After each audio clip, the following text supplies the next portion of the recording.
welcome for those of you who haven't been here, which would just be two of you. Welcome, John and Sir John here, and we are excited to present again tonight, the third and final episode, right, of our presentation. Tonight is geology. Who's the hero of the plot? Time, water, or catastrophe? And so this is one of my favorites too. I look forward to this.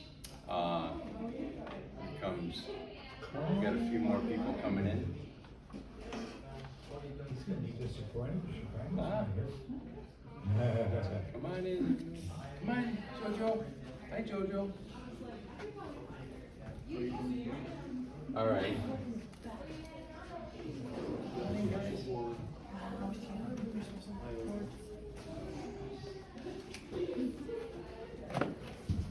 Jody, I need to sit there. So, we're filming. I need these two chairs.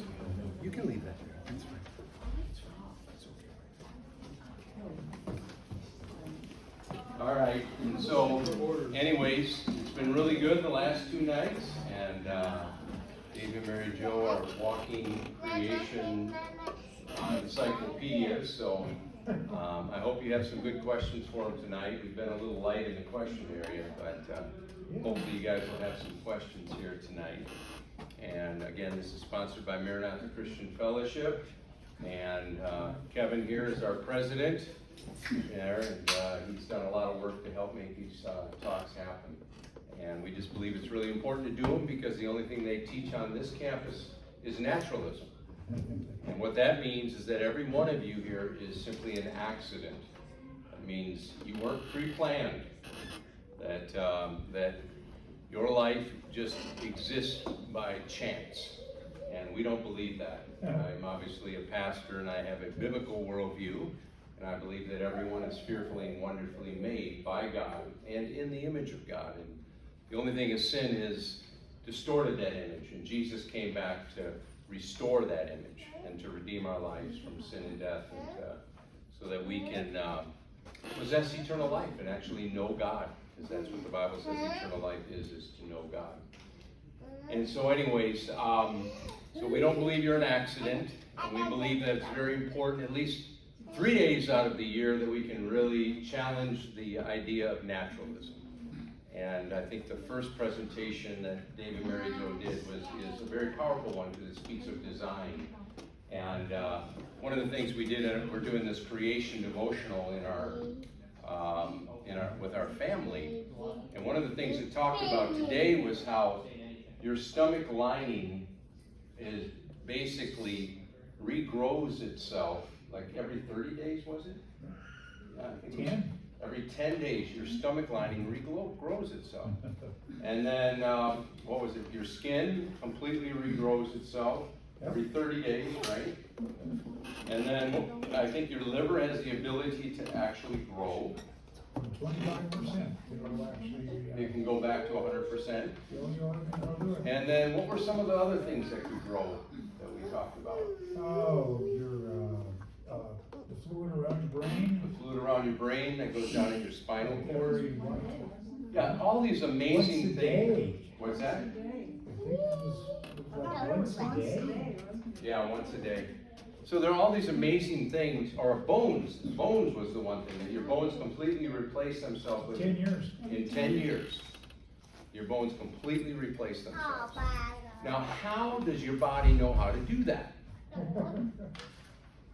It's beyond me for it to just happen by accident. I think it was put in there by a God. And I think you'll be challenged as you listening to Dave and Mary Jo. You'll see that there's just a lot of things that have happened, relating to creation. Humans, animals, trees, rocks, you name it, the stars, the universe.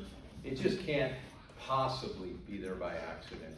And so we get 3 days to confront the idea that somehow it all happened through natural causes. And in the end, it's kind of interesting if you get into logic. If there is no God, that everything is just an accident, then that means even your thoughts right now are just mere accidents. Did you know that? Because if there's no structure or order or meaning or purpose to life, then everything you're thinking about right now is an accident. but we know that's not the case. And so Dave and Mary Jo are gonna do an excellent job tonight covering the area of geology. I think it's gonna be very insightful for you guys. They've been doing these talks for 40 plus years, plus they've been scientists for longer than that. Obviously, I think they are in your mid-50s right now. Mid-30s, I think. You're in your mid-50s, she's in her mid-30s. Yeah, right. I call them the dynamic duels. You can't ask for a better team, a geologist and a biologist getting married, you know, it's about as good as it gets. So anyway, so we look forward to what you have to share tonight, and we're sorry that this is the final night. We could use you for a few more nights, but anyways, they got to get up to the University of Minnesota here next week, and then they got another church they're going to be ministering at this weekend. So anyways, well, I'm going to stop being long-winded and welcome Mary Jo up here. Let's give her a good welcome, guys. Welcome back, guys.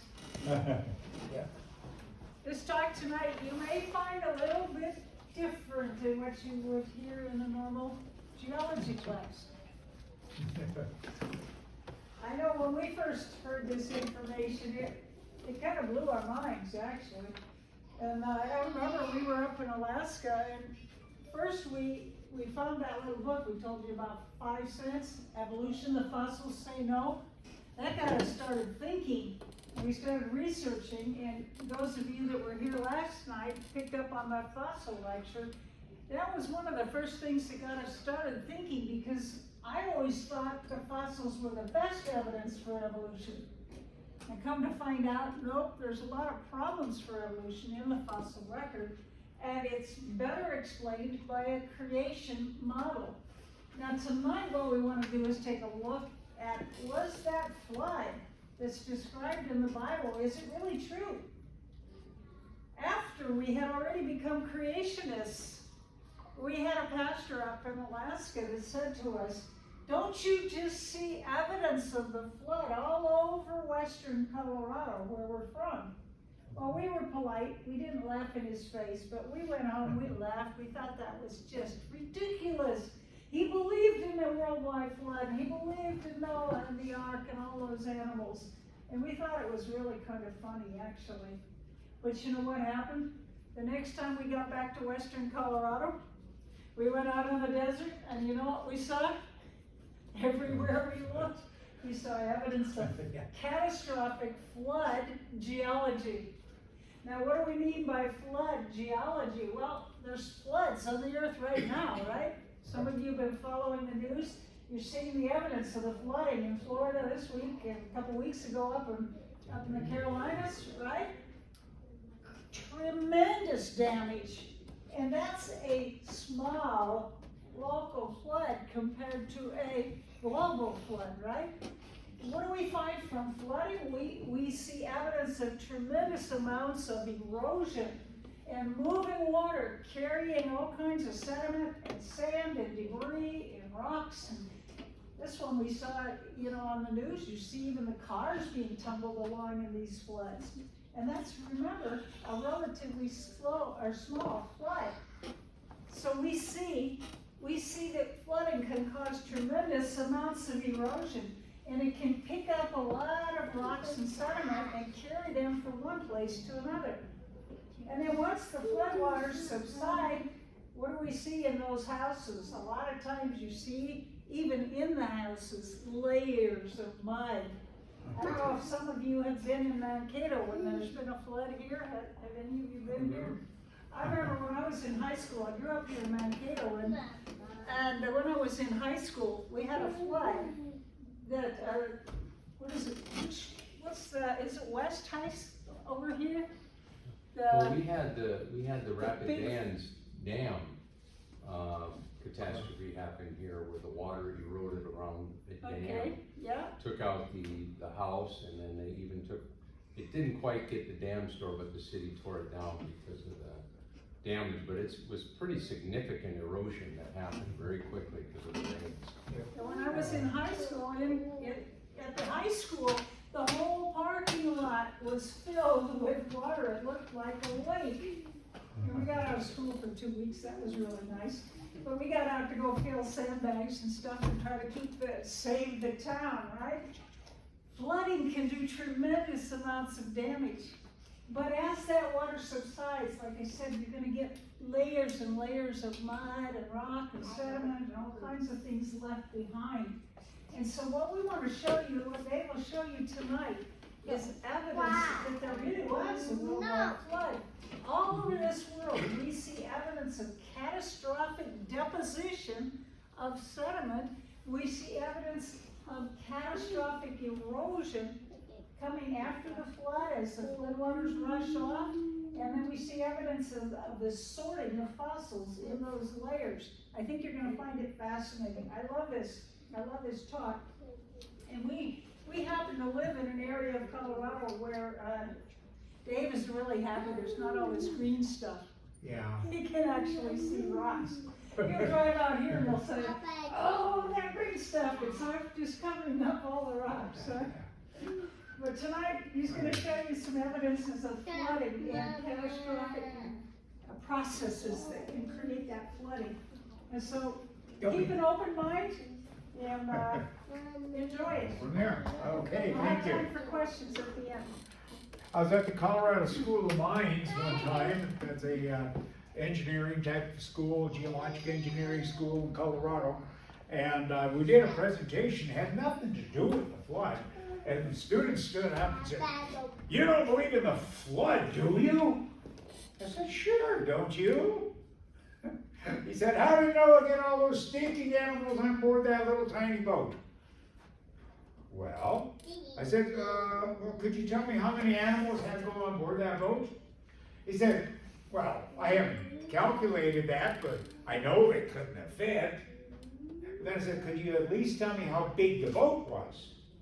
He said, "Well, I haven't looked into that either, but I know they couldn't have fit."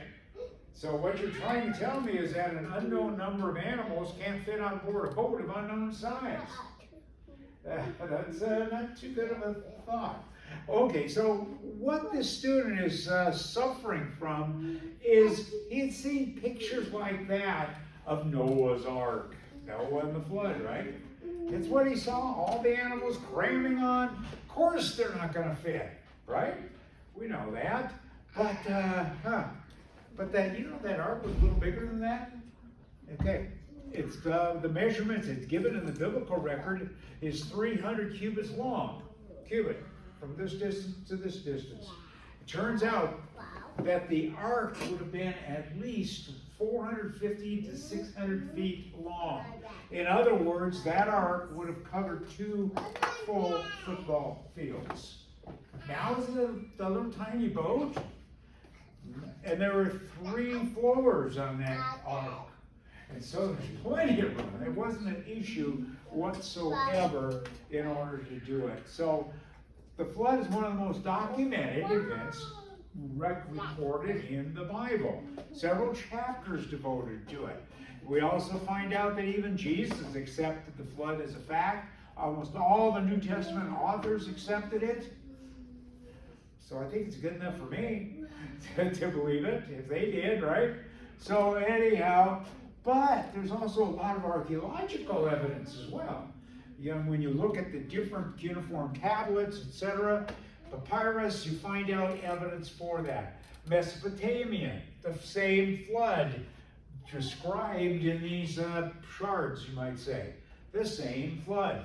And then you, Sumerian king list. It names kings who reigned for long periods of time. Then a great flood came. And after that, the Sumerian kings didn't rule as long. Well, you know, that fits with the biblical record that the patriarchs of the Bible all lived quite a number of 900 years perhaps. Flood came, then all of a sudden their lifespan started going down, down, down, down, down. Today, if you live to be 100, you're really doing good, right? No, you think that's just myth? Well, when you look at cultures all around the world, say the same thing, that the people back then lived a lot longer. So, it's not just the Bible, okay? Not just the Bible. You also look at the Babylonian clay cuneiform. This one happens, has a pretty good description of the flood in it, except that its particular ark has the shape of a tin can. How would you like to roll around on rough seas for a year in a tin can? Woo! That would not be much fun. And not only that, you find out there's another one. There's a Babylonian document all talking about the same flood. The Gilgamesh epic talking about the flood. There was an ark, animals taken on board the ark, birds sent out, ark landed on a mountain, sacrifice offered. All those things are elements you also find in, guess where? The Bible. So some people have said, oh, well, maybe the Bible was borrowed from the Gilgamesh epic, thinking the Gilgamesh epic is the oldest version. It's not. It isn't. And in fact, you look at the first book chapters of the Bible, it talks about patriarchs. And it says, these are the records or the generations of, then it gives a patriarch. And what that means is, this patriarch kept those records, probably wrote it down. And then it got passed on to the next one. And they kept the record. There's 6 different places that it says these are the generations, or it's a signatory that kept by such a patriarch. All right? And those would have been the original records now that Gilgamesh would have copied from. Okay? They would have copied from that. Of course, the Gilgamesh ark looked like a cube. I wouldn't want to bob around on that for a year either. All right?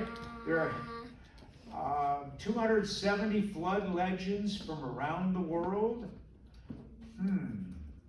China, Hawaii, they all have boats, people going on board the boat, all told in their own culture, their own experience, all right? You've got the Echoes of Ararat, a fairly new book that was written. There's a collection of over 300 flood legends from just North and South America. 300 of them right there. And they all have the same common thread through it. So what are these people referring to? Something that probably actually happened. And they know it because these are diverse places where they never had, quote, missionary activity. Okay? Even the word for boat in the Chinese language. All right, here you go. You got a boat, 8 mouths or people in a vessel. That's boat. Now that may be coincidental, except the words for somebody who's going to deceive you or deception are wrapped up with a garden and a woman, frequently a snake. I wonder where they got that idea. Right out of Genesis chapter 3. And there's a whole list in a book called Discovery of Genesis in the Chinese language. Okay? That's what it is. It's amazing. One thing about the biblical record, above all the others around the world, is the specific details. Some people call the biblical record, oh, it's just a fairy tale or a myth. Wait a minute. How does a myth or a fairy tale start if you were going to read it to your kids? You would say, once upon a time in a far distant land, right? Something to that effect. Look at what this one does. In year 1, month 2, day 17. That was the start of the flood. All right? It said it in the 600th year of Noah's life, in the 2nd month, on the 17th day of the month. Specific detail. And then on the same day, all the fountains of the great deep burst open, and the floodgates of the sky were open. You have 2 sources of water coming in here too. All right? That's detail. Then it continues. What happened? Various aspects of the flood. You can read it for yourself in the book of Genesis. When the start of the flood, when the ark grounds on a mountain, tops of mountain visible, birds sent out, face of the ground dry, Noah told to leave the ark. Okay? So you can see, Noah's on the ark 371 days. Pretty specific, isn't it? Boy, that's a long time to be on that boat, isn't it? Yeah, long time. It was not just a little rain. The windows of the heaven opened up. I mean, that's a lot of water coming. Then the fountains of great deep coming up. This is a catastrophic event as described in the biblical record. Nothing's gradual about this thing. A catastrophic event. And if you look at that, when we see what's going on according to the biblical record, it was a worldwide flood, not a local flood. Now, can we believe it? I say, yeah, you can. All right, why have such a great big ark? For some local flood or for something, right? North Carolina felt lots of flooding that just happened down there. One house cut right in half by the flooding, okay? But that was just a little bit of water. And then it's now pretty much gone, isn't it? Already pretty much gone. The aftermath, the cleanup, the mudslides, still trying to find various people. But this is a huge boat. Why would you need to be on it for a year if it's a local flood? Okay? No. This is a worldwide flood that lasted a whole year. Why take birds on board that boat if it's a local event? Let them fly off, right? Why take the animals? Just herd them away a little ways. It's again, we're seeing that it's something that we've never experienced here on planet Earth. Then, according to the biblical records, the water covered the tops of the tallest mountains. Hey, if I cover Mount, let's say Longs Peak in Colorado, that's not too far from where I live, what does that do to you here in Minnesota? You're underwater, right? By a lot, okay? By a lot of water. And here's where some skeptics have an issue. And the skeptics would say this: Vatican says that that is a myth. We don't have enough water to cover the tops of the tallest mountains. Well, look at what's up here in these mountains. You see these layers? Those are laid down by moving water. Okay, they contain fossils, which once swam in an ocean. And so we're looking at it. You go to Mount Everest, what's up here? Right near the summit of that happens to be sedimentary layers put down by water and contain fossils, which once swam in the ocean. Now that doesn't prove the flood, but it gives us circumstantial evidence of that. Okay?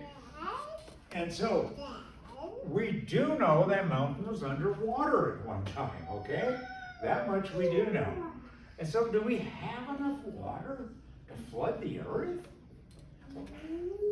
Let's do something. Let's take the whole world and let's take a giant bulldozer and flatten down all the mountains, fill in all the trenches like Mariana's Trench, okay?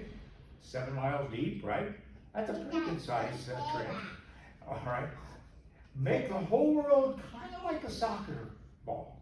How much water would we have just in the oceans right now to flood the whole earth? It turns out that would be 8,000 feet of water over the entire surface of the world. Over 1.5 miles deep of water, okay? That's a lot of water. Now, here's something else geophysicists have found. On the mantle boundary, there happens to be a type of a mineral structure that contains water. It contains water. They said this thing is a mineral called dimwoody. It actually sweats water. You know how much water geophysicists are now saying is under just North America continent? In that one mineral thing, enough water to equal 3 times the amount of water in all the oceans in the world. Just there. So we don't have enough water to cover the earth. It's just a matter of a worldview of whether somebody would accept it or not. The duration of the flood being just a bit over a year. Again, it's a worldwide flood. The promise of a rainbow. God said, I'm not going to flood the earth again like that, okay? Again, what do we see here? Evidence. All right. Now let's get into geologic evidence, okay? Let's get into geology here. So, what do we have? All over the world, much geologic evidence of that flood. All right. Well, are we going to have lots of time or lots of water here? Okay? Depends which lens you have, right? Do you have a red lens on or a green lens on? All right, won't you see different? Like for instance, you look at a white wall through a red lens, what color will you see? Red, all right? Same thing with the green lens, you'll see green. If you have a lens on that says millions and millions of years, that's all you see, basically.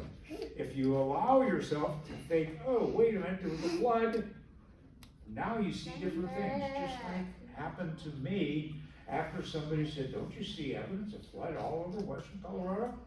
I never saw it before until I opened my eyes to it. It was there. All right, here's some evidences right here. You see this, this is Southern California. It's Split Mountain is what it's called. Notice that big boulder. See that big boulder right there? It's rounded, but cracked across the face, okay? And this whole mountain is made up of water-worn boulders like that. That one's the size of that dump truck. What kind of current is going to roll around great big boulders like that and pile them up 600 feet high? You mean this is a whole lot more water than what you saw in North Carolina after the hurricane, right? We're looking at something catastrophic here. In another spot, what do you see? Boulder, layer after layer of great big boulders. Wait a minute, some of these are the same size of the Jeep. Again, you have a high velocity current. That's the only way you move those kind of boulders. High velocity current. And then deep. Again, catastrophic type flooding is what would account for this. Nothing slow and gradual. In another spot, you see this water-worn boulder material, the black material here, forcing its way into these sandstone layers on your right. And notice how it bends the layer down this way, bends the layer up this way, indicating those things were still soft when this arrived. Does that make sense? Now, according to standard geology, this supposedly was put down, these layers, over approximately 100 million years. Well, the sandstone that's in it, the chemistry of the sandstone, that would have been solid concrete within a few hundreds of years, probably. But what does that tell me? The arrival of this, coming in, bending the layers, it was still soft, that 100 million years never existed. Even though that's what they'll tell you in textbooks over there. All right? Mount St. Helens in Washington, a great spot, a wonderful spot for vacation. And I always worry about it if I'm too close to a volcano, okay? Especially when the volcano begins to smoke. You know it's not good when a mountain next to you starts smoking, right? Yeah, it starts getting a little bit worrisome. Pretty soon what they notice is that mountain, not only was it smoking, but this whole side of the mountain began to bulge. Bulging 15, 18, 40 feet per day. What do you do if the mountain next to you is beginning to bulge like that? Run. That's right, run! Better yet, drive, okay, or do something, get out of there. And sure enough, May 18th, 1980, that mountain began to slip away and it released that entire pressure and the entire mountain began to explode. And it was a living laboratory on May 18th, 1980. Pretty soon, it blew out the side of the mountain, then this began blowing straight up, okay? And one airplane just about got caught up in that blast, okay? Just about. Well, we lost a lot of mountain that day. Oh, wow. But we got a lot of new layers down here. All these things are new layers that formed as a result of that catastrophic explosion, okay? Look at these layers. Oh, wait a minute, look at these big canyons here too. I've been told it takes millions of years to make canyons. Those canyons are not on the map prior to 1980. Okay, they're there now, okay? And then look at the type of layers. Nice, fine, gradual. These are from what are called pyroclastic particles flows. What goes up must come down. And what happens, it goes up and then comes down like this. Whoosh, blankets the countryside. Bunch of layers, all pretty rapidly put down. And it turns out that the layers don't take millions of years either, if the conditions are right.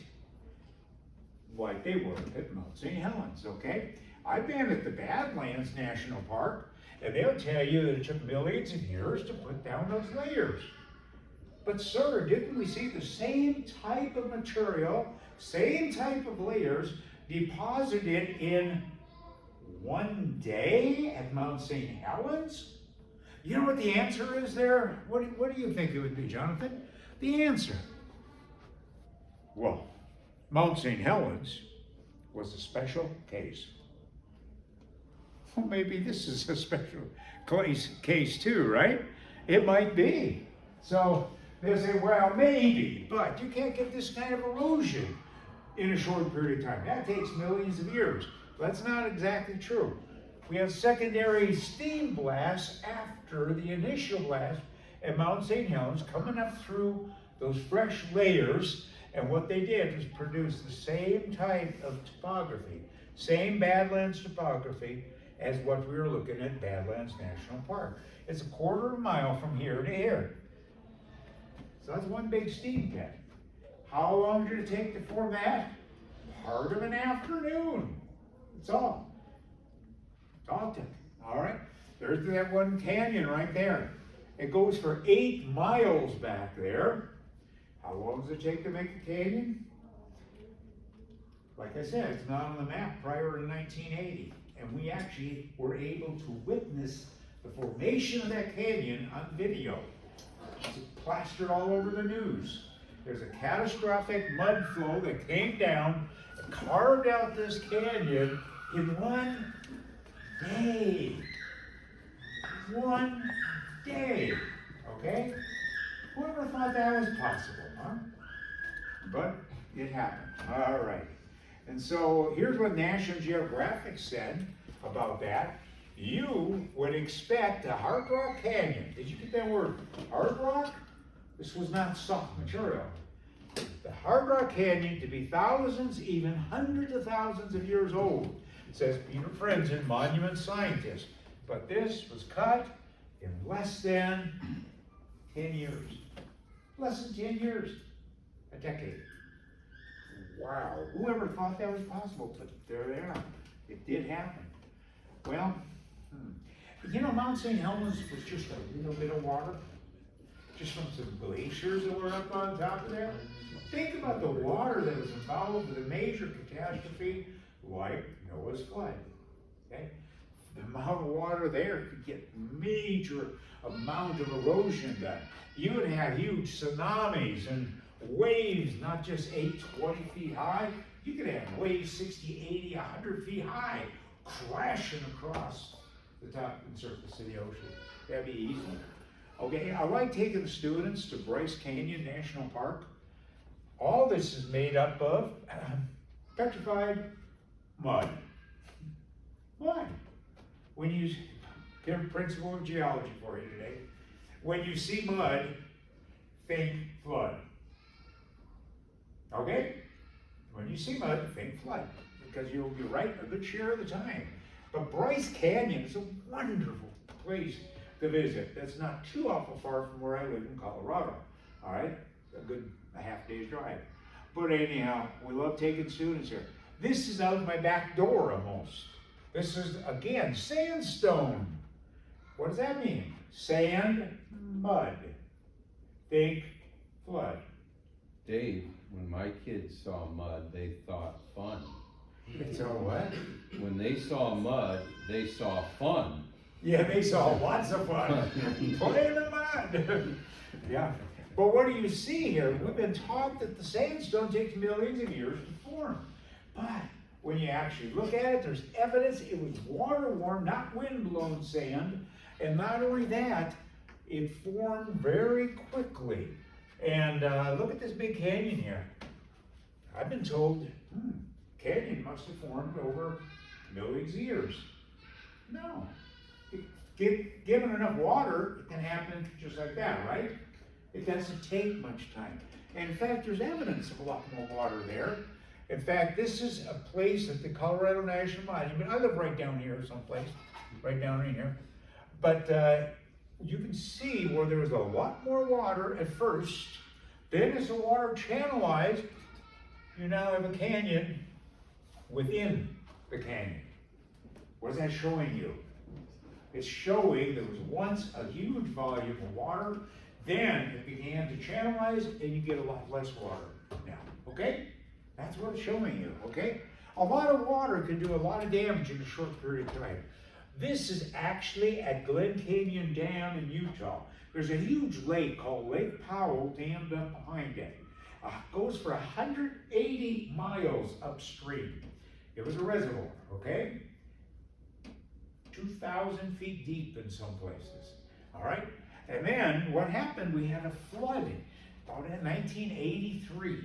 We had a flood upstream. There was so much water, so much melting snow and rain, etc., that all of the rivers were just flooding downstream. And are all headed for Lake Powell. The dam was there to hold it back, but the water kept going up, up, up, up, up. Pretty soon it was ready to overtop the dam.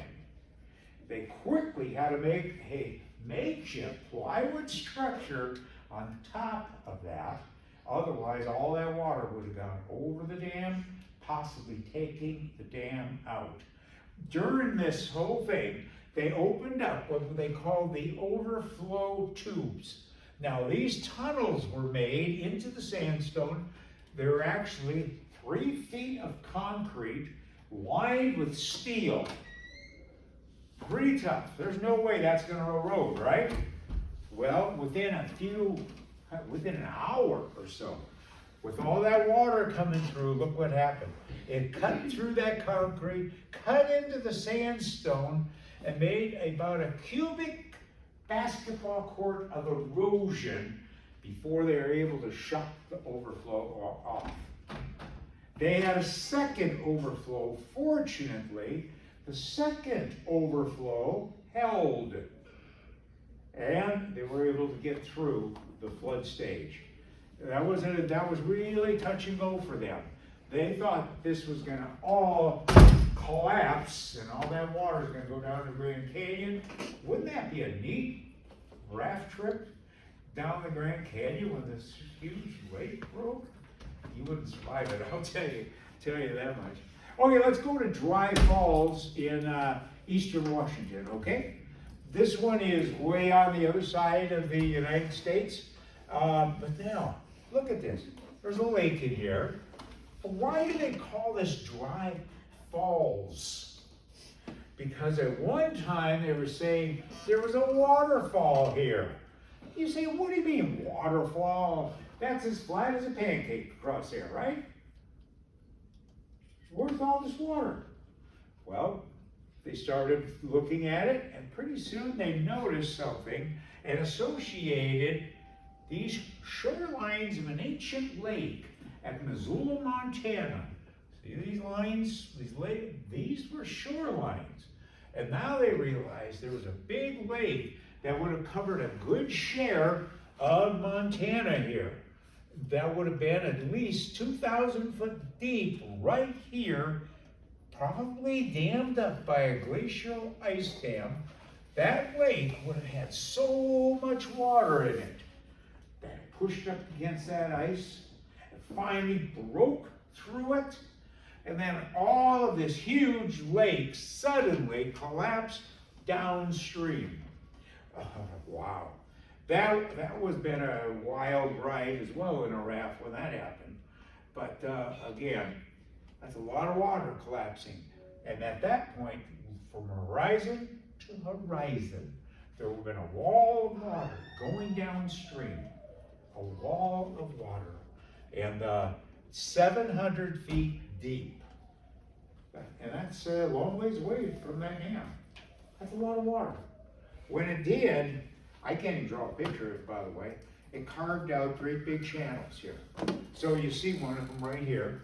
Now let's look at it. Let's look downstream. There's a big canyon. Now realize the following, that this particular canyon was not here 24 hours earlier.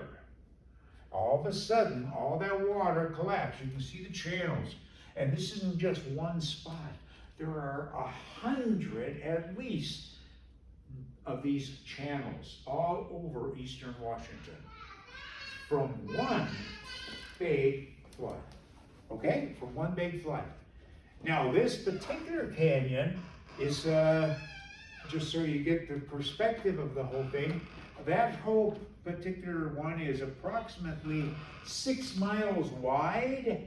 And not only that, I need to get this working again. It was 6 miles wide and 22 miles long and 900 feet deep. Guess what? All carved. Get this, don't miss it. All of that was carved within 24 to 48 hours. That's what a lot of water will do, right? And that's now the standard model for carving this thing, for sure.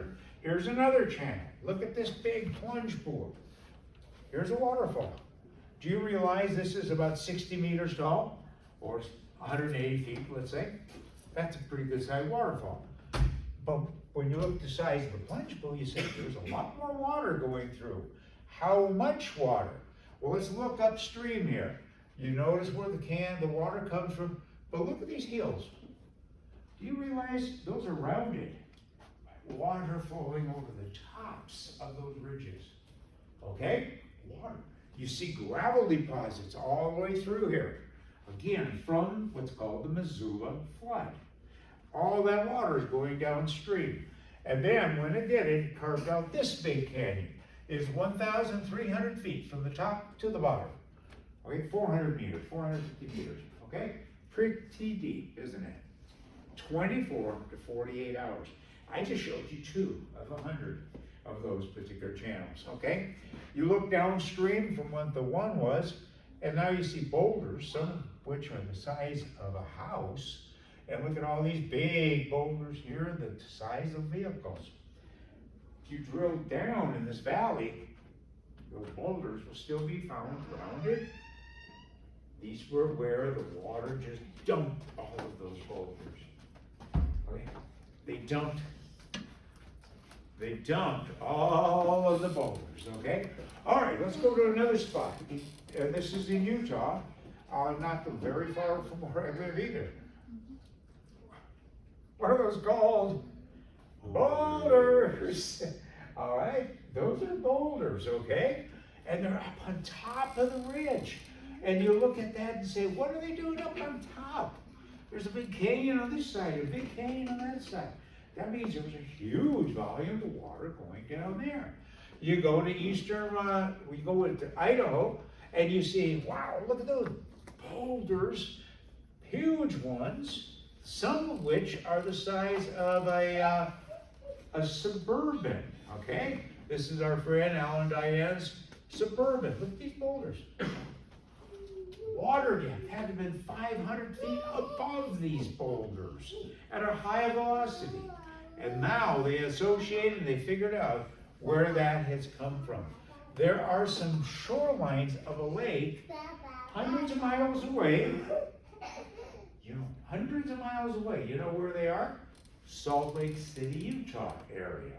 Okay? You can follow the shoreline for over 100 miles.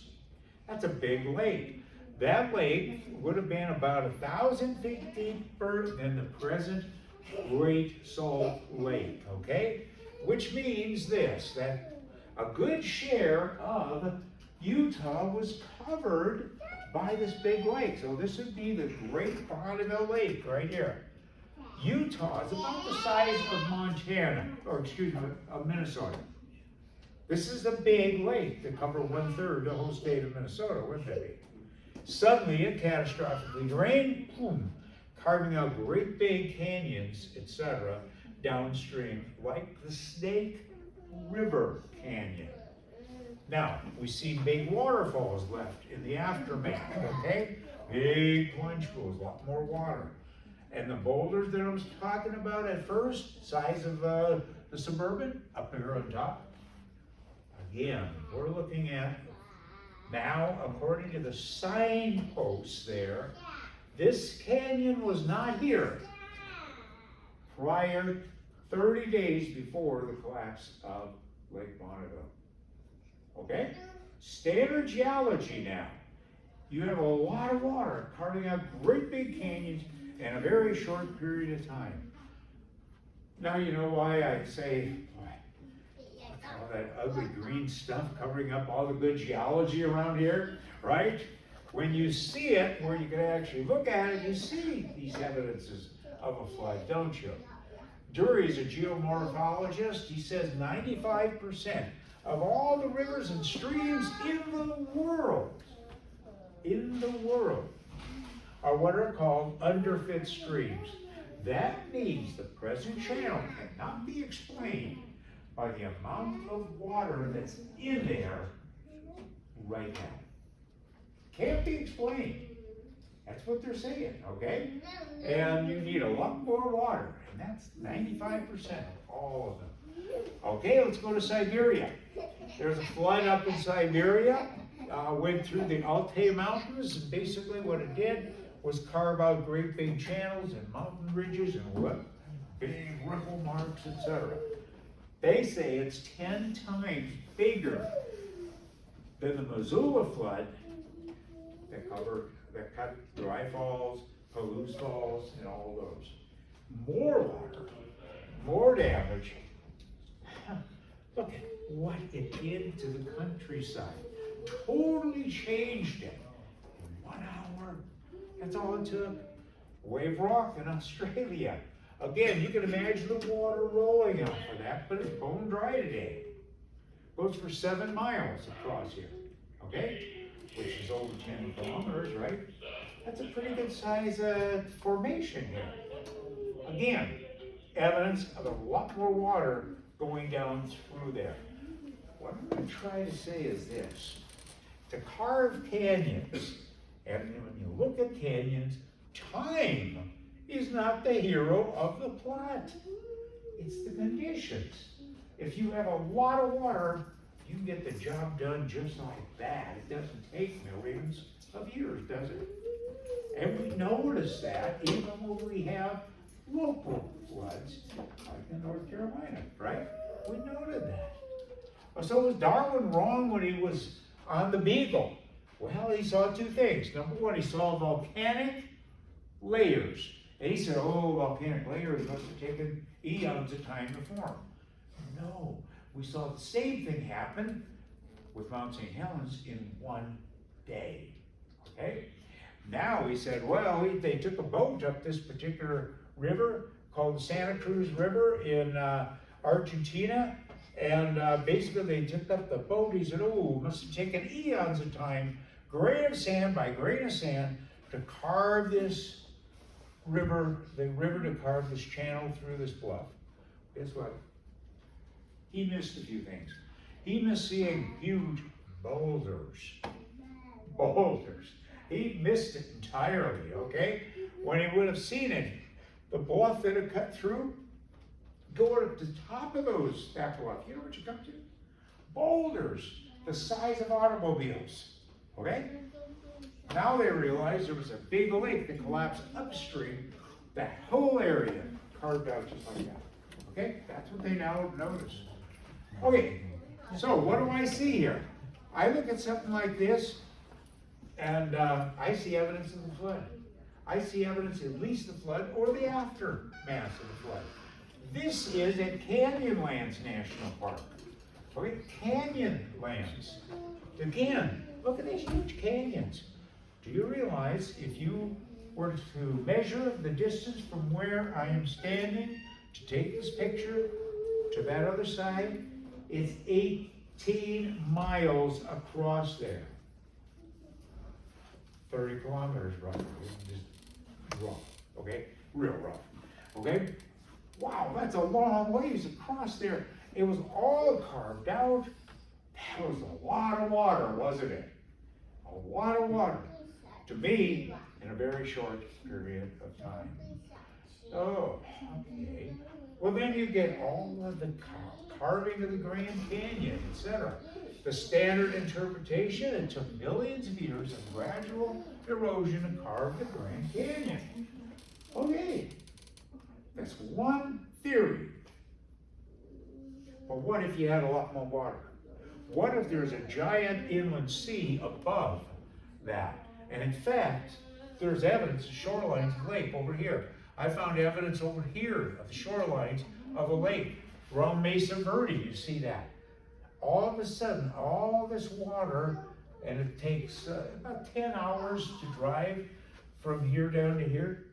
Okay? About 10 hours. So you understand this is a pretty good sized map, right?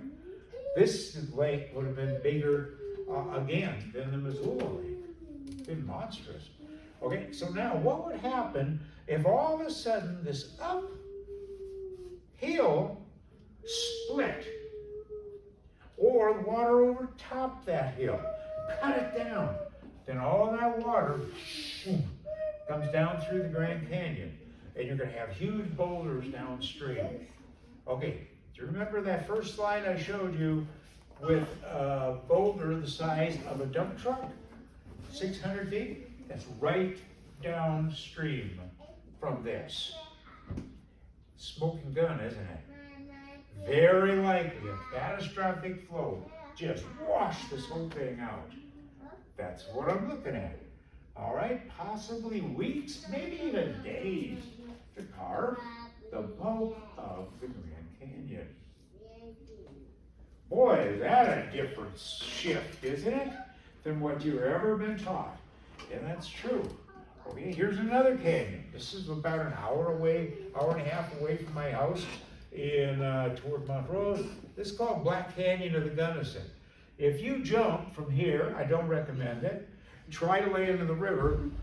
The depth, 1,600 feet, 500 meters. Okay, that's a long ways down there, isn't it?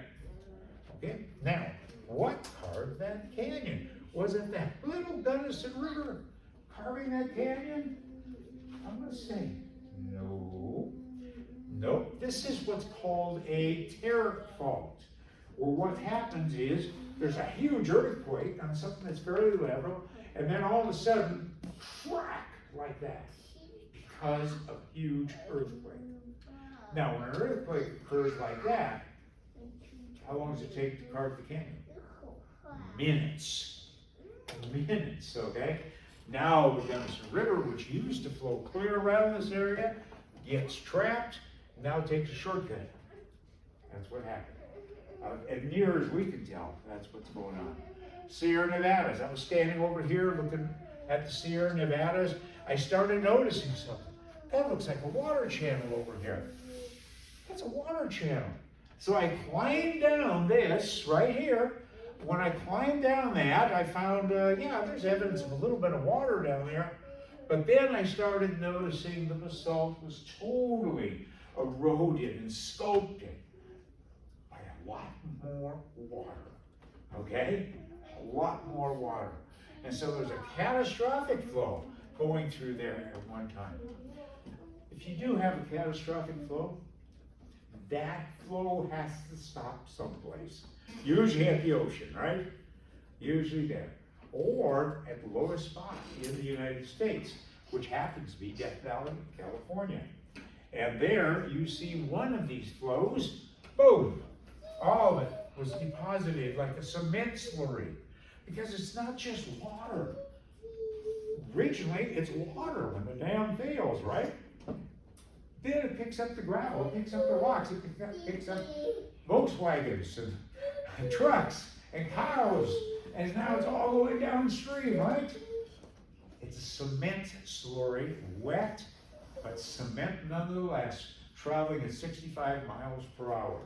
When it does it, it carves out great big canyons and then dumps its material. All right, that's what happened here. While it's carving the canyon, it actually coats the side of the canyon. Wait a minute, this is Mosaic Canyon at Death Valley. Notice how the cement coated that as it carved its way through. It carved, forming the canyon, but look at the mud, the coating here. There's the dump over here. Again, what are we seeing? Massive flows of material in water. So I see evidence of what? Catastrophe. Nothing slow and gradual here at all. Okay? So, I've been at the Grand Canyon, and I mentioned some of these things, and I say, you know, it doesn't take long to make layers at all.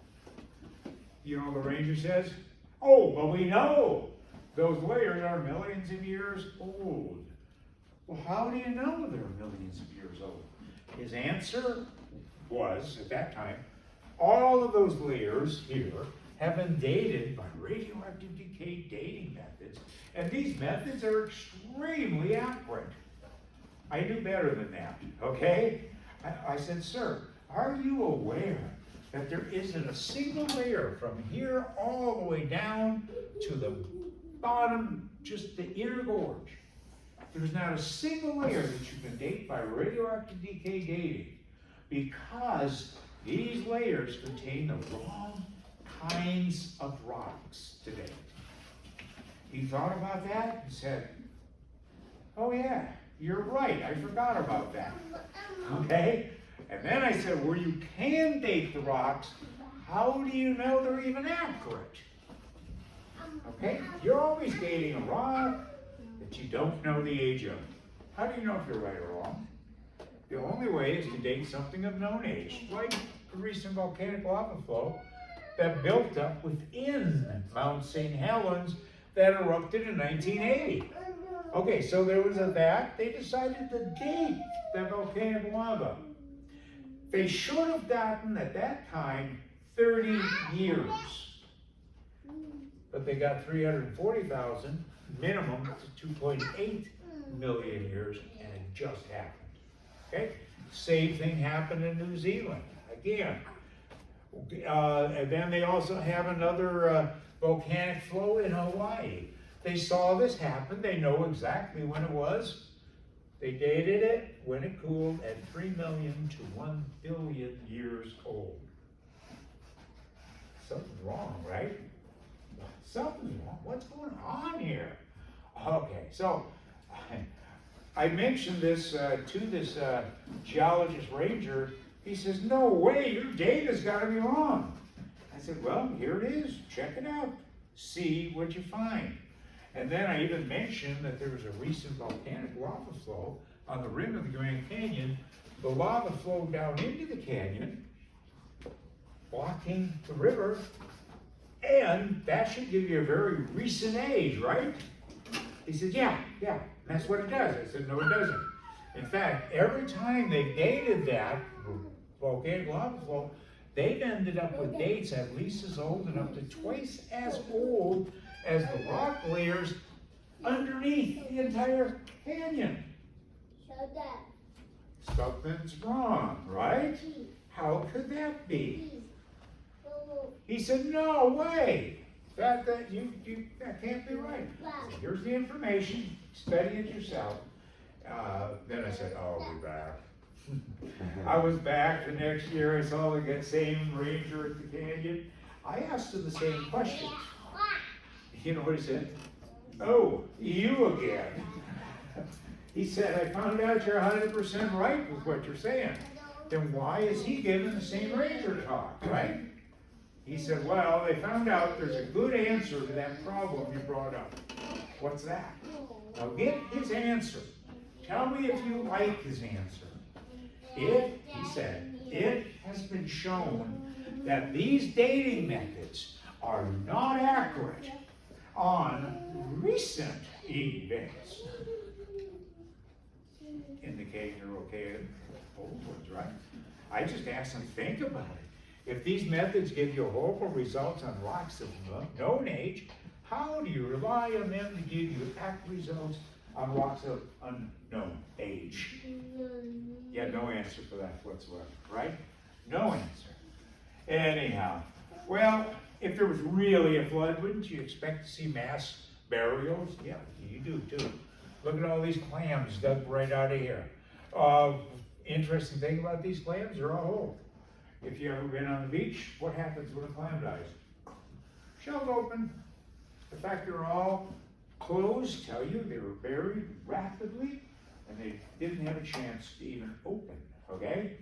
That's evidence of mass burial. And whole clams and shells perfectly preserved. Again, the mass burial is one indication of catastrophe or catastrophe. Here's another spot right here in the Red Wall Limestone, the Grand Canyon. These things are nautiloid. You've heard of ammonites, nice coiled ones. You might have heard them. But anyhow, you have these nautiloids. They're like a shell that a squid lived in. But these are straight nautiloids, they're called. You find millions of them. Absolutely millions of them. What does it tell you? Well, something catastrophic buried them. But the interesting thing is they're all pointed the same direction. So when they died, they had to look around and said, oh, everybody's doing this. I guess I better follow suit. No. What happened, they're all sorted by moving water and pointing the same direction. Some of those shells are only 3 inches long. Some of them are up to 3 feet long, even in the Grand Canyon. And they go all the way around the area of the Grand Canyon. Kemmerer, Wyoming, Fossil Butte National Monument. Look at the slab of fish right here. In this one slab, they have 360 fish, all preserved. All preserved. Catastrophic burial, okay? Now, some of them are little, but not a fin is out of place, indicating rapid burial. All right, you have more of them that are actually bigger, and you also see rapid burial. You have great big ones, maybe up to a meter long. Again, they're all rapidly buried. Okay, now, you've got a palm frond that's 3 meters, 3.5 meters, maybe 10 feet long, but look at the fish along with it. Perfectly preserved, no decay on this rapid burial. How fast was the burial? That guy is eating his lunch when both of them got trapped. Do you understand? Sudden destruction, catastrophe was on them. Do you understand that? This is what is happening here. We see that all over the world in geologic record. Dinosaur National Park, again, 3 hours away from my house. There you have all these petrified dinosaur bones. And that's interesting when you look at petrified dinosaur bones. This one is probably would stand this tall, right there. That was a 70-ton dinosaur that got ripped apart. What rips apart a 70-ton dinosaur? Major catastrophe. Okay? That's what it would be. All right, now we're coming up to the close of this. When I look at rock layers, I get hungry. I do. Yeah, I do. I think about the rock layers as stacks of pancakes, like Jonathan's famous blueberry pancakes, right? And I think about the blueberries in them, maybe pecans, and I look at a stack of pancakes, the butter on top, the syrup on it. I get hungry when I look at rock layers. Okay, so I'm a hungry geologist. Okay, all right. But the rock layers are put down like stacks of pancakes. You got one pancake pour, another pancake pour, another one, and another one, right? Were there millions of years between those pancake pores? I'm gonna say no, because what do you do when you see one petrified tree with no roots? That means it was ripped up and deposited in those pancakes. That means these pancakes were still soft when all this happened. Okay, still soft. Forget the 100 million years, in other words. And so you've got multiple layers burying those. Where do you see that? Here it is in eastern United States. There's one of them going through multiple layers, no decay whatsoever. What does that tell me? Those millions of years never existed. The fact that it was ripped up, it was a catastrophic event, broke off all of the root structure. That's what it shows me. There's a lot of these in here. Here's one of them, right here, the nice log here. Here's another one. Here's one that was actually in the National Geographic right here. Come on, trying to get this thing to cooperate with me. All right, here it is. There it is. No roots. Look at all these layers this one petrified tree is going through. Again, showing that those layers were put down over millions and millions of years. Otherwise, that tree would have rotted. Okay. All right. So we only find them we do find them all over the world. This one's eastern United States. This one's Australia. Again, same sort of thing. Nova Scotia, Russia, Germany, they're found in, indicating lots and lots of water in a short period of time. Okay, let's go to near Bryce Canyon, very close to Bryce Canyon. We're going to go to Kodachrome Basin. This is a state park. The reason for it called Kodachrome is that people took a lot of pictures there. I mean, Kodachrome is a type of film they used to use, okay? A lot of pictures were taken there. But anyhow, what would you say if the bottom layer here, the bottom pancake, suddenly pushed its way up through all the other layers? You would say it was still yet soft, wouldn't you? And fluid almost. Well, that's what we see. Kodachrome Basin, the bottom pancake layer pushes through multiple layers here, supposedly representing 30 million years of history. Don't you think this stuff would have been solid in 30 million years? But no, it was still soft because this pushed right up through here, all the way through the butter on top of the pancake layer, right? All the way through. And here's one of them right here. Here's one, you just kind of see it right back there, okay? There are 165 of these structures at Kodachrome Basin.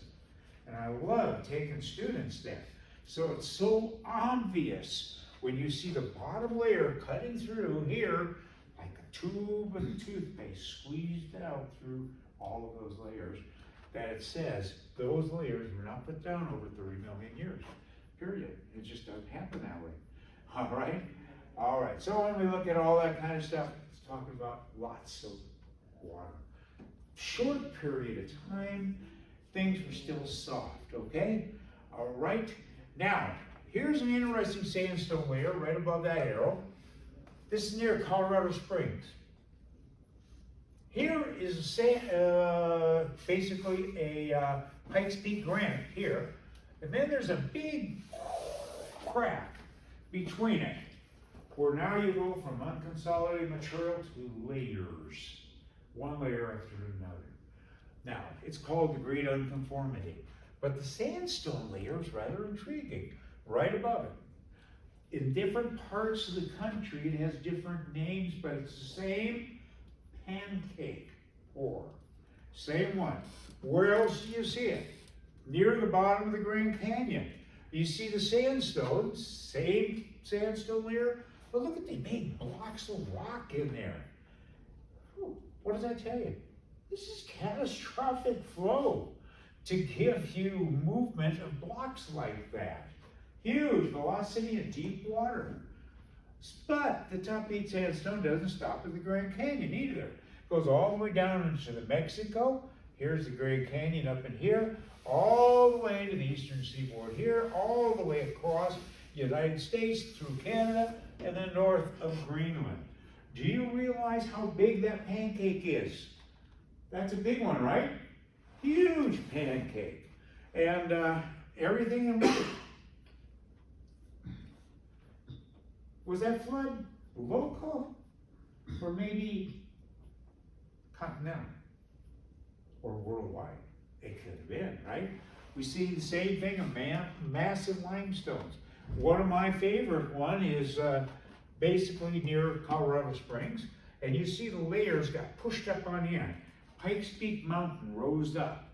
It took the layers that were already there and tilted them up on end. So this pancake's standing on edge. Okay, now, this type of limestone is extremely important because it is used as a marker for oil exploration. And you find this particular one, it kind of goes a little bit further into Colorado Springs. It's now flat as a pancake normally should be, all right? But then it goes all the way across to the Atlantic Ocean, but it does not stop at the ocean. You find it again, White Cliffs of Dover, on the other side of the ocean. You find it into Israel, Spain. Now they've even found it in Australia. Same pancake. What does that tell you? Whoa, that is one monster pancake, isn't it? Again, the flood was not local.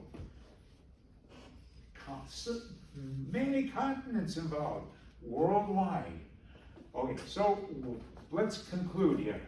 The most documented biblical event, 3 whole chapters devoted to it, and then many other chapters referring to it. It has much archaeological evidence in support of it, and a lot of geologic evidence all over the world. It looks like a worldwide flood, doesn't it? So we ask you this. Is Noah's flood fiction or reality? Keep in mind, cultures all over the world say this happened. Okay? I say it's reality. When I say it's reality, what am I thinking too? I better believe it. I believe these chapters of the Bible from my experience in both archaeology and geology. But then, I read further in this Bible, it talks about Jesus Christ coming to die for us. And if these chapters, which are most contested of the whole Bible, are true, and all these writers accept it as well, I better take this seriously. I better take that seriously, what Jesus Christ did on the cross, because that's a central theme of that entire book. It starts talking about this is going to happen clear back at the beginning chapters. And then you see that thread going all the way through the scripture. And then you see John 3:16 in the New Testament, way over here. What do you see?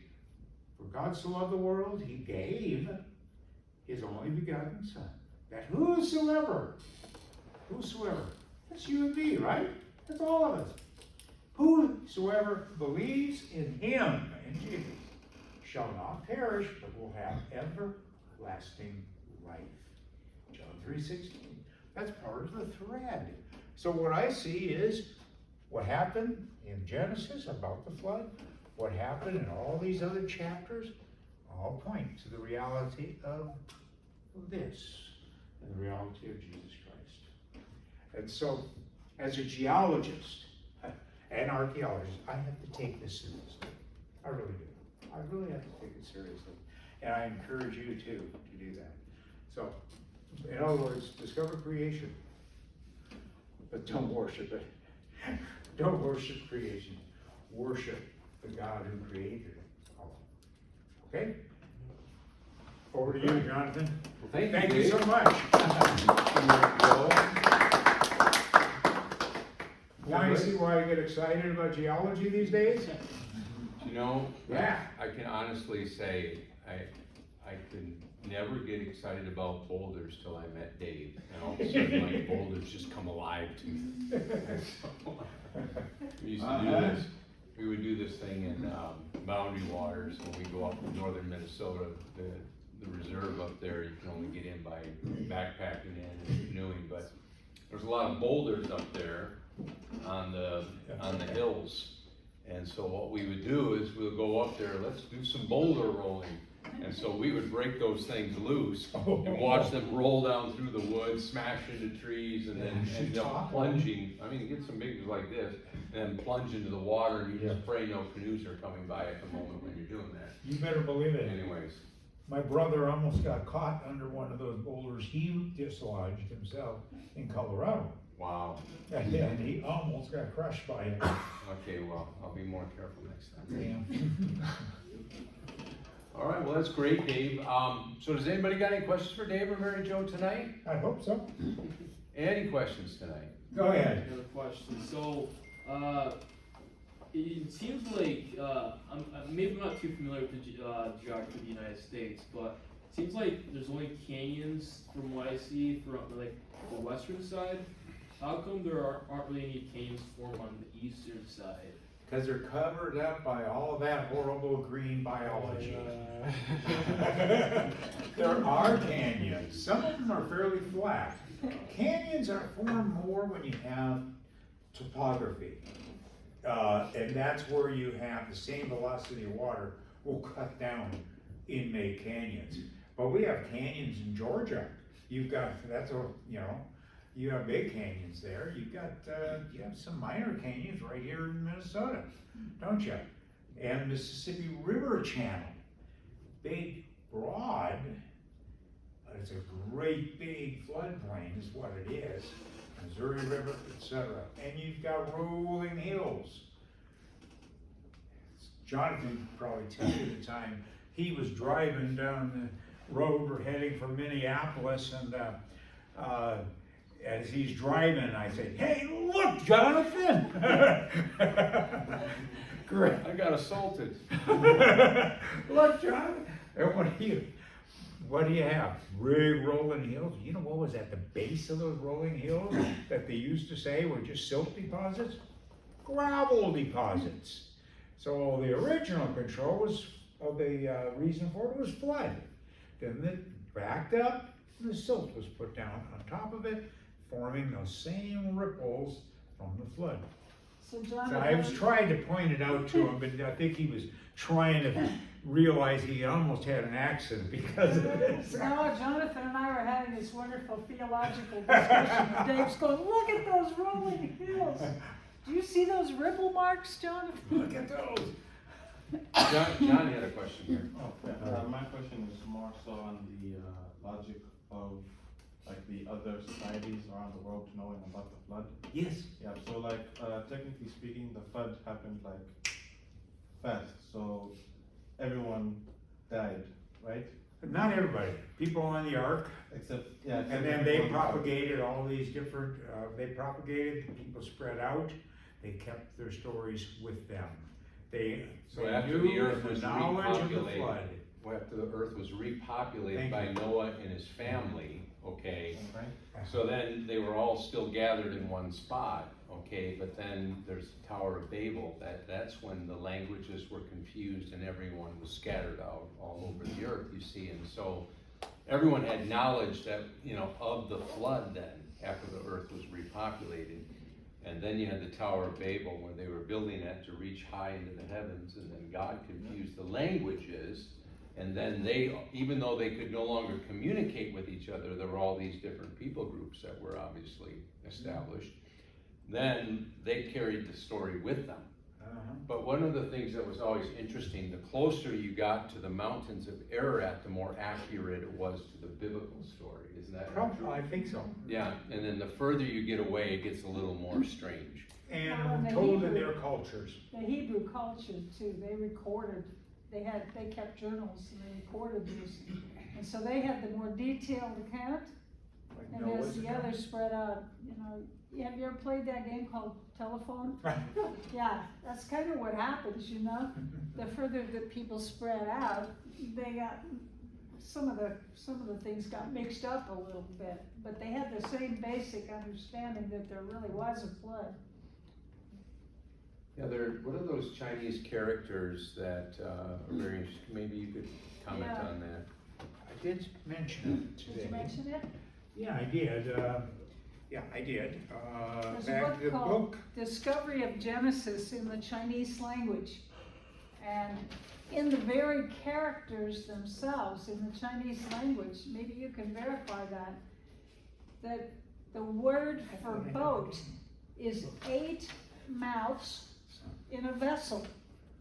yeah, I Now, mentioned why that. would that be the word for boat, except that it had its origin in the historical documentation of the flood?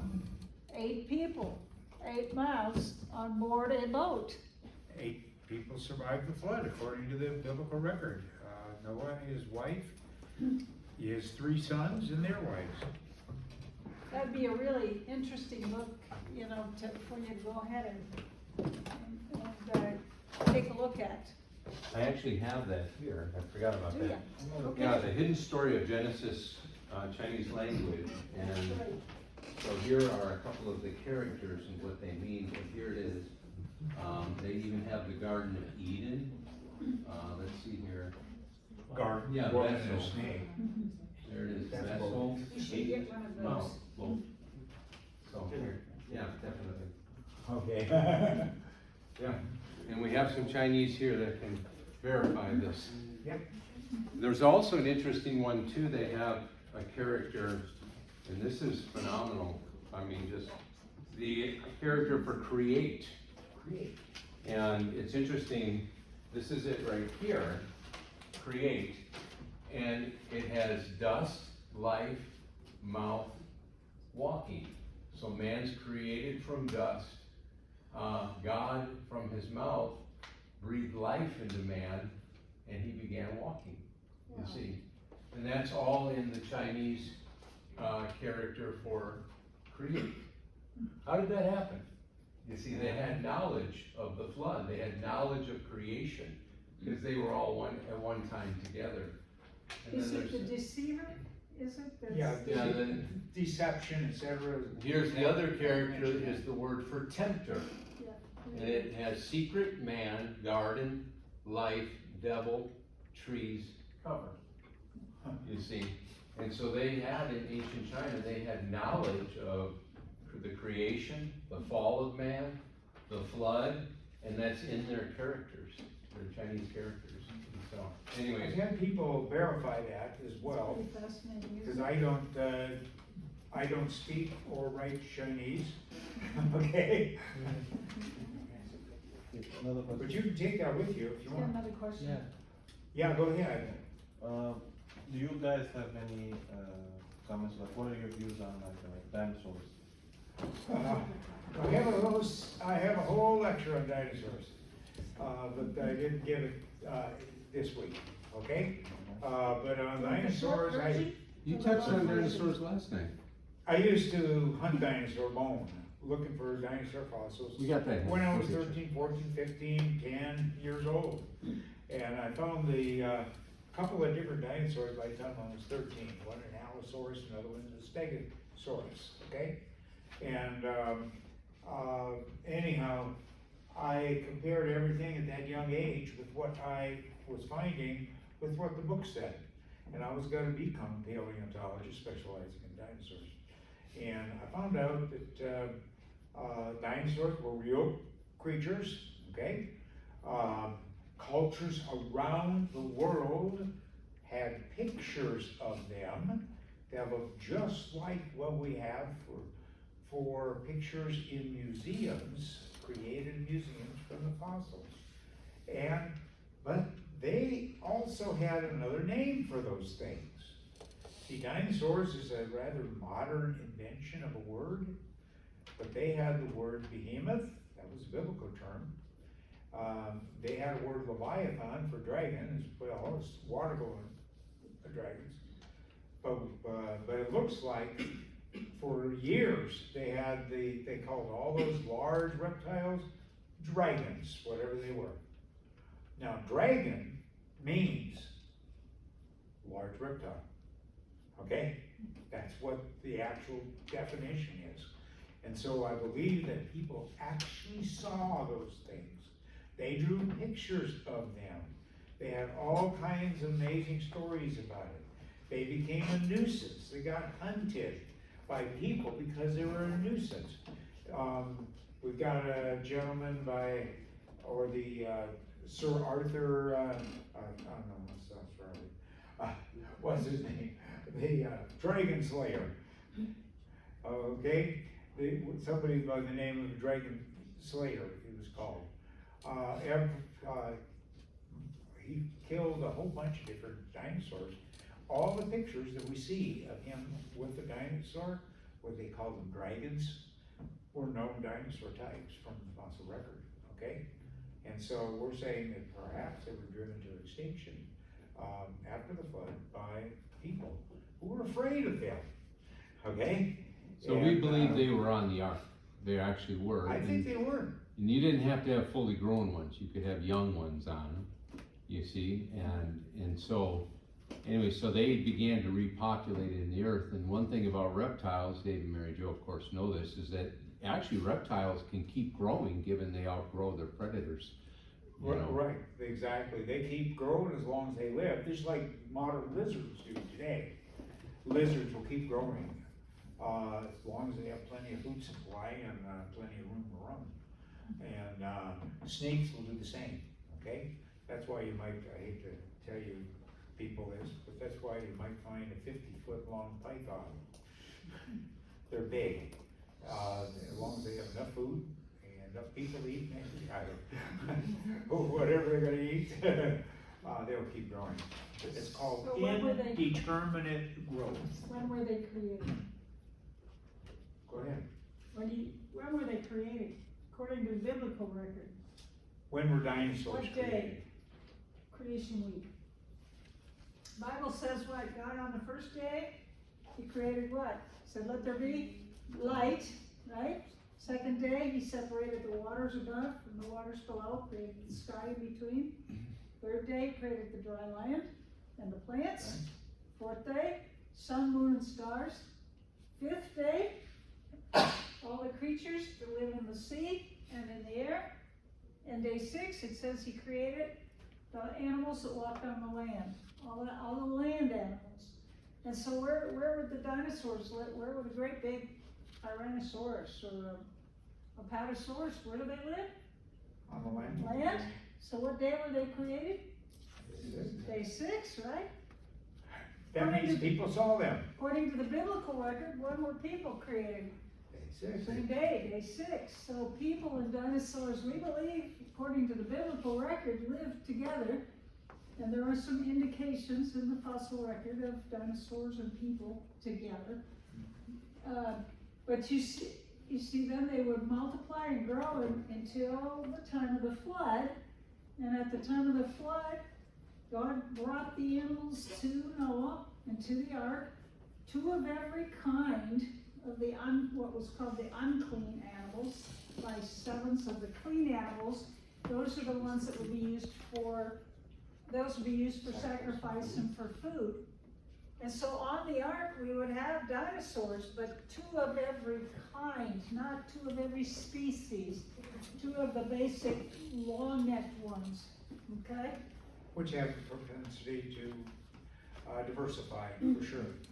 Okay, they would have. So you don't have to have as many individual animals on the ark.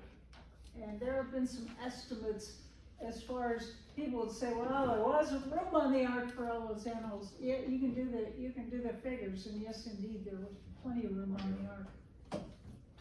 We had a question You had a back there. question. Yeah, so my question is also relating to dinosaurs and kind of like tying back into yesterday's conversation.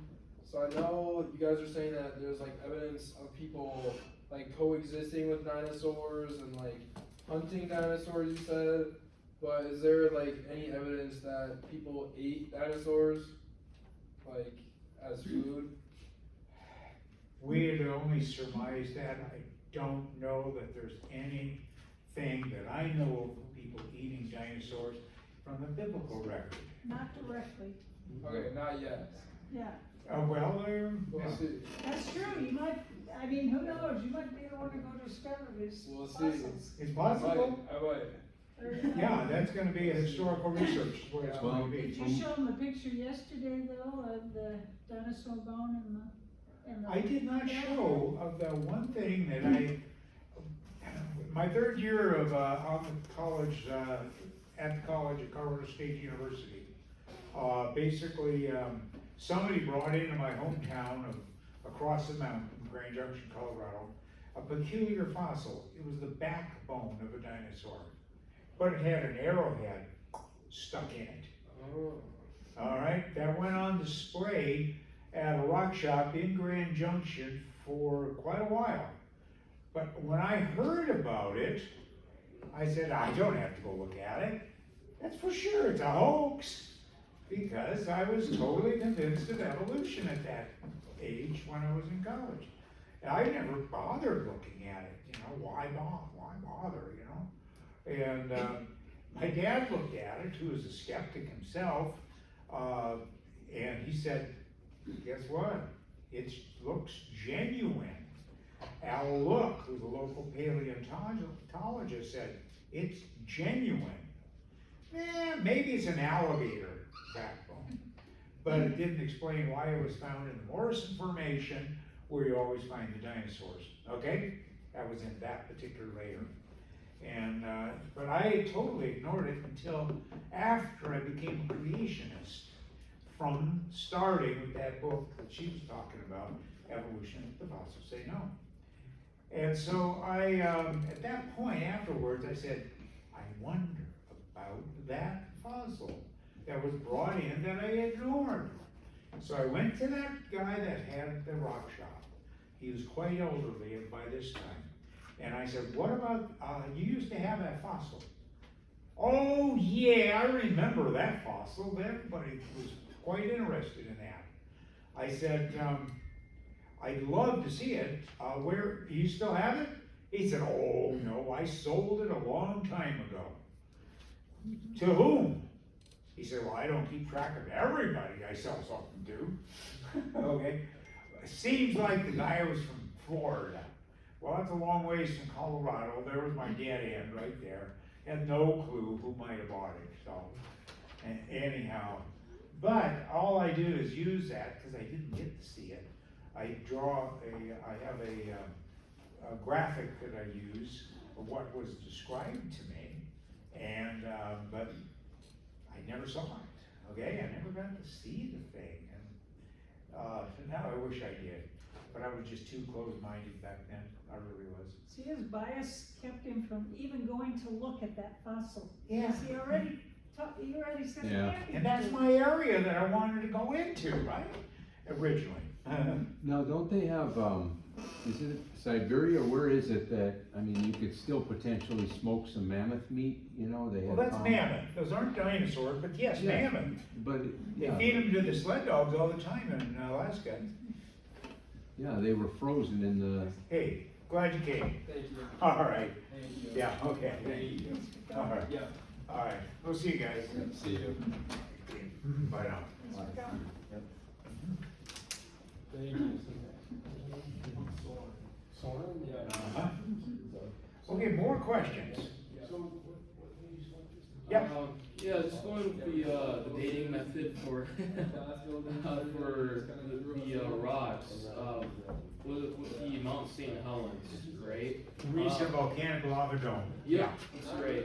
So with the rock that was dated, right? Is what? The rock that was dated? Yes, that was cooled lava. Okay.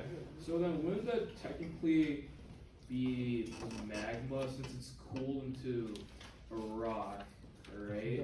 Wouldn't that be technically the magma that you'd be? You're dating the magma instead. Yeah. Yeah, that's a very good possibility, except for one thing. The dating method, because all this stuff in lava is in flux, it's like water, it is that hot, it is moving. The material actually is circulating, it's like water, things are getting mixed up. The dating does not work until after it is crystallized. after it is solid, now things are in place. Now the particle that you have here that might be disintegrating, all of the particles stay within the approximate location of the nucleus of that radioactive thing. And so the time t equals 0, you might say, is set when it's totally rock. Okay? Yeah. All right. Yeah, okay, that was a very good observation. You are thinking. Yes, you are. Yes, John. John, right? Yep. Okay. So during the presentation, you kind of questioned the dating method that was used to date some things. So I wanted to ask you, is there like any other dating methods that you guys use? And if not, is there any way, how can you guys prove that the Earth is about 6,000 years old, Right. other than biblical evidence? Okay. Actually, there are many dating methods out there, okay? And all of the dating methods that are used to give you millions of years are all radioactive decay dating. And I have, being a geologist myself, I said, I can't trust those. I know there's too many. There's a page and a half of assumptions that have to be true. I could prove many of those wrong. So that's why it's so easy for me to be able to dismiss radioactive decay. Now, there are other methods to be able to use too. By the way, the same radioactive decay dating methods that sometimes is used by the relative abundance of what are called daughter product and parent product, where the deterioration and the radioactive decay comes from, sometimes on some specimen gives you an age, but it hasn't happened yet. That it hasn't happened yet. We know that's wrong, but it's there. But there are other methods that are used. Now, every one of the dating methods that I know all rely on certain assumptions which are unprovable. Strictly as a scientist, I say, how do I trust them? As a scientist. Now, let me ask you a question. How old are you? 19. 19. Yeah. Prove it.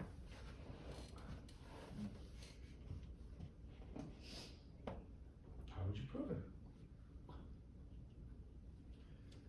Scientifically now. I'm looking for scientific. You might show me a passport. That's just a piece of paper. I want scientific measurement, okay? Cut 'em in half You might and say, count the ask my rings. mom, she was there. Cut You might 'em in say, half and count the rings. wait a minute, hold on. Right, a cross section of the leg, count the rings. Perfect. Like when you cut a tree. Even down. then, that relies on assumptions. I can look at dentition and get an idea, but that means I have to know the rate of wearing down of a tooth for a particular culture in order to use that as a dating method, right? Every one of them. Now, but the thing I wasn't gonna accept was your passport or your birth certificate. No, I'm not gonna accept that. But that is the only accurate method of telling what your actual age is. Plus an eyewitness report. An eyewitness report. Ask the mom, she was there. You see? What's the historical record that'll give us the age of the earth? Biblical record. It tells you exactly when that occurred. The Hebrew, by the way, the culture, are very specific in all of their reportings of the years, all the way down, and their genealogies, all the way. So-and-so had a child. He was 100 years old, had this child, okay, whatever the age it was, okay? And it goes all the way down through it. You add up all those ages. That's the best way that I know of to be able to give you a date from historical documentation. And scientifically, it's all over the board. It's all over the So board. the genealogy. So many things are, they demand assumptions. Yeah. And it depends what your assumptions are, that'll give you what you're willing to accept, that'll give you different ages, okay? So yeah, John, basically the genealogies will take you all the way up 4,000 years. And then we know we got another 2,000 added on to that, Yeah, just roughly. based on Christ's death, burial, and resurrection, which is a very, as far as Christ living on the earth, dying and rose from the dead, that is a historical fact. It can be proven Oh, yeah. through history that happened, that Jesus lived, Jesus died, and Jesus rose from the dead, all through historical documentation. Josh McDowell does a very good job of showing that he's wrote a book called Evidence Demands a Verdict, and he goes through the evidence of this. And so, anyways, but we have no other historical record on the books right now, other than the biblical one, on where, as far as I know, that accurately traces history, for 4,000 years, and then we can obviously add another 2,000 on, based on from Christ's existence. 2,000 years. Yeah. Yeah, That's pretty interesting amazing. thing about it. $2,000, yeah. And the bottom line with the science is they all rely on assumptions. That's the thing. So to for keep in mind. radiometric dating, you have to assume that you knew the original composition or relative numbers of, say, for uranium and lead. You'd have to know what the initial conditions were. You have to know the rate of decay and assume that it never changed over billions of years. How could we ever prove that? We can't, and in fact, we know there are things that change the rate of decay. And what's the third one on there? There's three really, the assumptions, but they all depend on assumptions because no one was there. The Now, in the initial case of your concentration age, is there parent was a material. historical witness, right? Your mother for sure. Yeah. If you're born in a medical facility, a doctor or nurse, right? And you have a birth certificate then that they write it down, and so now you have a legal document too. But that's written history. I had somebody at a university ask me, how in the world could you get enough people to have the Exodus and the crossing, from the crossing of the, or from the flood to eventually the crossing of the Red Sea? How could you have in those few short years that many people that supposedly crossed the Red Sea? That was a skeptic question somebody asked me. I said, how many? Well, basically I had said, well, how many are those few years?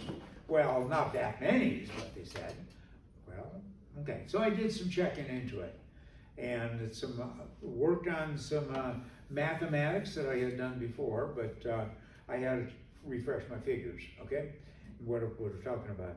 Well, if that few short years was 847 years, what kind of population difference can happen in 847 years? Think about the growth of the United States of 300, from the original colonists to what we have today. Whoa, look at that increase just in 300 years, all right? And so I did some calculations. I said, okay, let's do the calculations. And I actually, as a mathematician, derived the formula for it. But then I found out I didn't have to go through all that work of deriving that formula. It's already on population statistics. It's already written down in the textbooks. It's there. And then I said, okay, let's figure out what is a very reasonable rate of increase. Births versus deaths, okay? What's reasonable? And I came up with a reasonable, very much so, what's a population rate of increase is what it is. And then I said, let's even be more conservative. Let's have a war, disease, famine, something that wipes out 50% of the entire world population every 70 years. Now, let's start let's start 4,500 years. And what kind of population would we have on planet Earth if we started with it 2 people? That'd be Noah and his wife, okay? And then he had sons. But, okay, what kind of population? I was really kind of shocked when all of the calculations and all the figures, and I did the math of it, turns out it was the present population what we have right now on the earth, at that point that I was looking at it. The same population. And I said, whoa, that's pretty close. Now, what would happen, I said, if we had 40,000 years? According to evolutionary theory, Neanderthals were on the earth 40,000 years ago, right? Until quite a few. What happens? They're having children, right? They're having babies. Some of them are dying. There's wars. There's,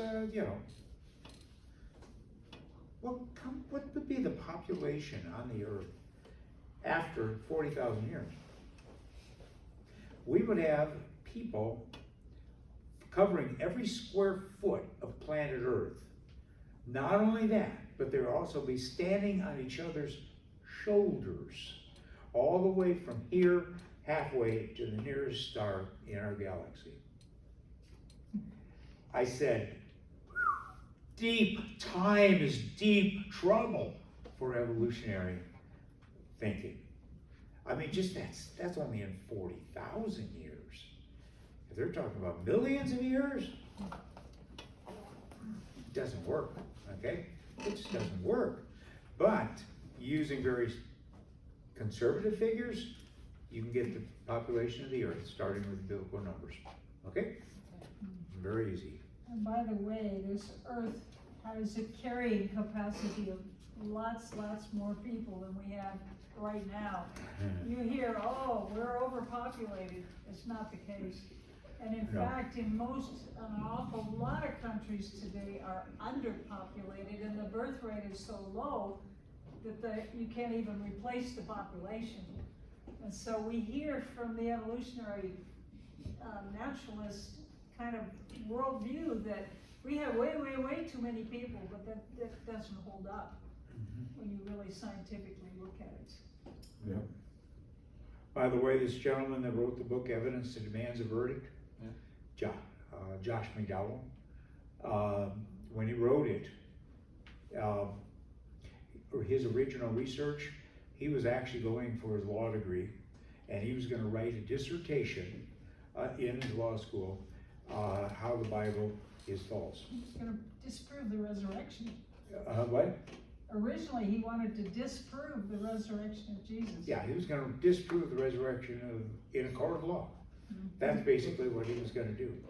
The more he studied, and he was an atheist at the time, the more he studied, the more he realized Jesus is real. Jesus did what he said. And if you don't believe it, you have to call him a liar, psychopath, or maybe he was who he said it was. So all this stuff, he ended up coming to the faith in the Lord Jesus Christ as a result of all that. And that was Josh McDowell. Now, Josh McDowell says too, though, he gives these statistics and these examples, but he says you can't prove 100% that the Bible is true. But you have sufficient evidence, but not exhaustive evidence. What's that mean? You have plenty of evidence, but you don't have 100% scientific, right? But you have enough that you can base your faith on what it says in the scriptures. And he uses the example of getting on board an airplane. When you get on an airplane, you cannot prove that airplane is not going to crash, can you? But you believe it's not going to crash, or you wouldn't get on that plane, right? Because But of when enough you- evidence. But when you get on the plane, how much of yourself do you put on there? 100%. 100%. So we commit our lives 100% based on the evidence and faith, right? That the Word of God is true, and then your experience. As you exercise that faith, then you come to experience this Creator God for yourself. Amen. Okay, I don't want to stop the questioning here. We're getting some really good questions. Well, If you have any other ones, please, let's bring them out. Others may have the same question but are afraid to ask it.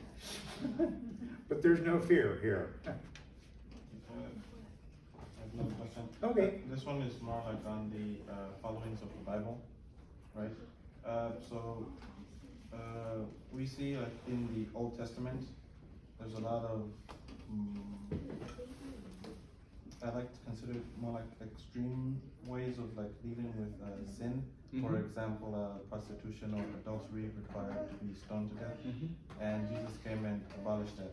So would it be safe to say that as Christians today, we would need to follow mainly the New Testament as opposed to the Old Testament? Well, here's some thoughts. You see, Christ had not come yet in the Old Testament, and so the corruption of man began in the Garden of Eden. And so that God told Adam, the day you eat of the tree of knowledge of good and evil, you will surely die. Well, we know physically he didn't die, right? Him and Eve lived after that. So, and then as man progressed and lived on the earth, by Genesis 6, before we get to the flood, the corruption was so bad in the earth, it says that God was sorry that he had made man. And then that's when he ended up, the only righteous man he found was Noah and his wife and his 3 sons and their wives. And they went on the flood. They went on the ark, and the flood came. They built it, took a little over 100 years. And then repopulated the earth, but then corruption began to come back in, right? So in the Old Testament, what you're seeing is there was no solution for sin other than to eradicate it. So there was a quicker judgment in many cases. So like whole nations were so corrupted that they were just wiped out. God would just have them wiped out. You see, in the same way, the only way you could deal with sin, you would make atonement for sin, certain sins, but then there were other sins, the judgment was quick. You were stoned or you were killed. And that's how the decay of sin was dealt with in the Old Testament. In the New Testament, we have a solution. It's through the blood of Jesus. Okay, so when God gave the law to Moses on Mount Sinai, which we believe actually was in Saudi Arabia, the law was not, the method of righteousness. It was only showing the righteousness and holiness of God. It actually says in the New Testament that the law brought knowledge of sin. So it only showed us our actual sinfulness, which then showed us our need for God.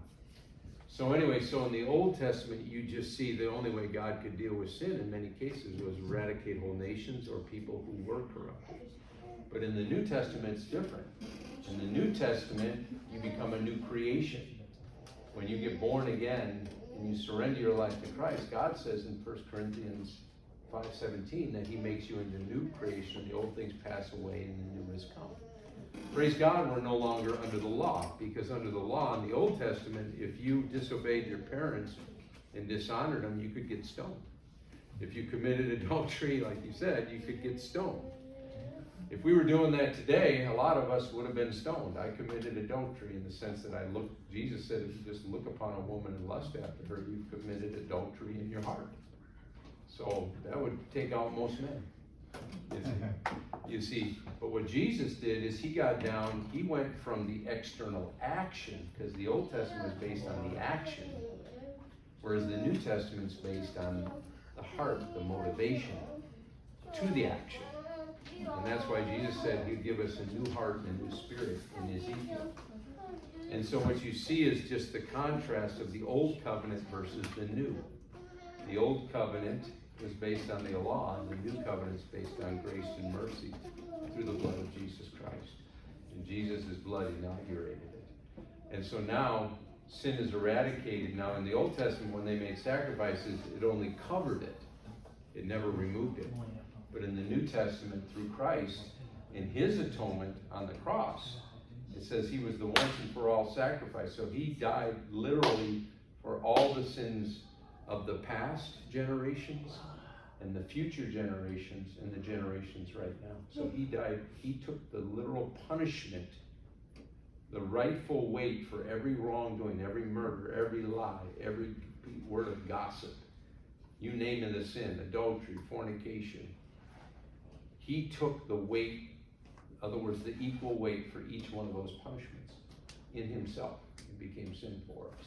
So every sin you've committed, every sin John did, every sin Dave did, which was a lot, you know, the few that Mary Jo committed. He took it in his body and became sin for us. So he took the wrath of God for us so that we can escape the judgment to come, you see. And so the law versus the law of the Spirit of life in Christ Jesus, grace and mercy. New covenant, old covenant. In the old covenant, you had to deal with sin quickly, and how you dealt with it is oftentimes death. In the New Testament, there's a death, but it's a death to the old man, and you become a new man. That's what I became, because I was a drunkard. I dabbled in drugs. I was, sexually out of control. All of that stuff until 22, when I encountered the living God, when I heard the call of God, and I repented and gave my life to Jesus Christ, and experienced that washing and cleansing with His blood. I became a new man, you see. And now I have the grace and the power through God's Spirit and His Word to no longer have to give in to sin. Because Jesus said, if you know me, you'll know the truth, and the truth will make you free. So I've been set free. And so I'm no longer running around lusting.